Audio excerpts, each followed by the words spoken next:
Here's the question: why are they supporting this kind of mass immigration? And what is this? Is there a plan involved in all this? Is this incompetence? Is this ignoring the fact that they don't have a handle on it, so they're trying to silence dissent? Like, what is happening? Because if you wanted to destroy civilization, if you wanted to destroy Western civilization, which George Soros seems to want to do, and there's just so there's a guy I think who I don't know if he's been on your show. You know God Saad? Yeah. Has he been on the show? Good friend of mine. Yeah, yeah, he's great. He's been on multiple times. Oh, yeah. Great! That's all. He's awesome. Yeah.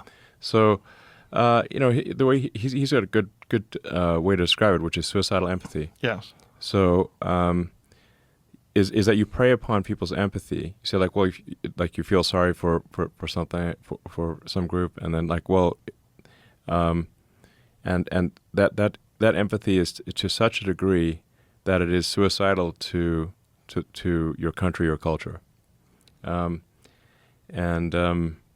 that's suicidal empathy, because I think we should have empathy, but that empathy should extend to the victims, not just the criminals. We should have empathy for the people that they prey upon.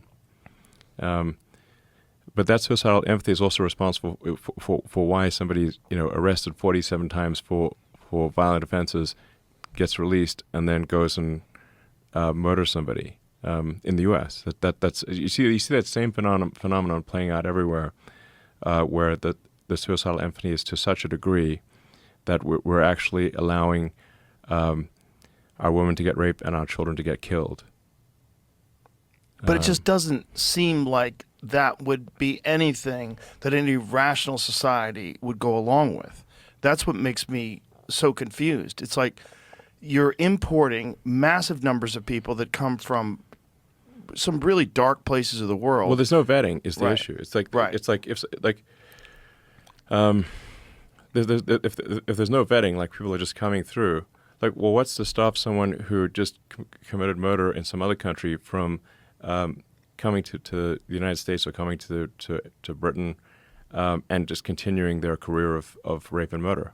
Like, unless you've done, if this is some due diligence to say, like, well, who is this person? What's their track record? If you haven't confirmed that they have a track record of being, honest and not being a homicidal maniac, then any homicidal maniac can just come across the border. And that's not to say everyone who comes across the border is a homicidal maniac, but if you don't have a vetting process to confirm that you're not letting in people who will do some serious violence, you will get people who do serious violence sometimes coming through. Well, especially if you don't punish them and if you don't Yes. deport them. And if you are just like, well, but what is the purpose of allowing all those people into the country? It can't be. I wouldn't imagine that anyone in their society supports this. Well, let me explain. So because you mentioned, for example, how much, say, Hillary and Obama have changed their tune from prior speeches where they were hard-nosed about not letting in anyone who's a criminal into the country, having secure borders, all that stuff. So why did they change their tune? The reason is that they discovered that those people vote for them. That's why they want the open borders. Because if you let people in, they know the Democrats let them in, they'll vote for Democrats. Yes. If you allow them to vote. Which they're actively doing. They turn a blind eye to illegal voting. Well, California literally doesn't allow you to show your license. California and New York have made it illegal to show your photo ID when voting. Thus, effectively, they've made it impossible to prove fraud. Impossible. They've essentially legalized fraudulent voting in California and New York and many other parts of the country. There's no rational explanation that I've ever seen anyone give as to why that would be the policy. Unless you were trying to just allow people to vote illegally, because there's no other reason. If you need a driver's license or you need an ID for everything else, Yes. including just recently to prove that you were vaccinated, the same people who are demanding that you have a vaccine passport and are the same ones saying you need no ID to vote. Same people. Right, but like, So it's obviously hypocritical and inconsistent. so you really think it's just to get more votes? If you want to understand behavior, you have to look at the incentives.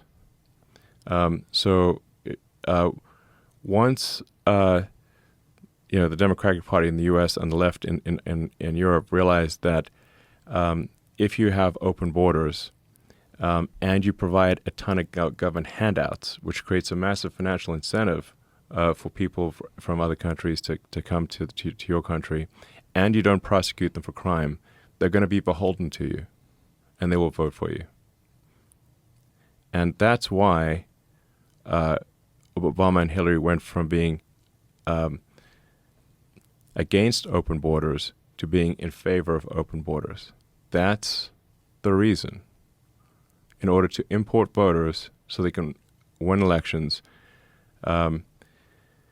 And the problem is that has a negative runaway effect. So if they get away with that, it is a winning strategy. If they are allowed to get away with it, they will import enough voters to get supermajority voting, and then there is no turning back. We talked about this before the election, and then Yes. you literally pointed towards the camera. You faced the camera and said that if you do not vote now, you might not ever be able to do it again because Right. it'll be futile. It'll be overrun.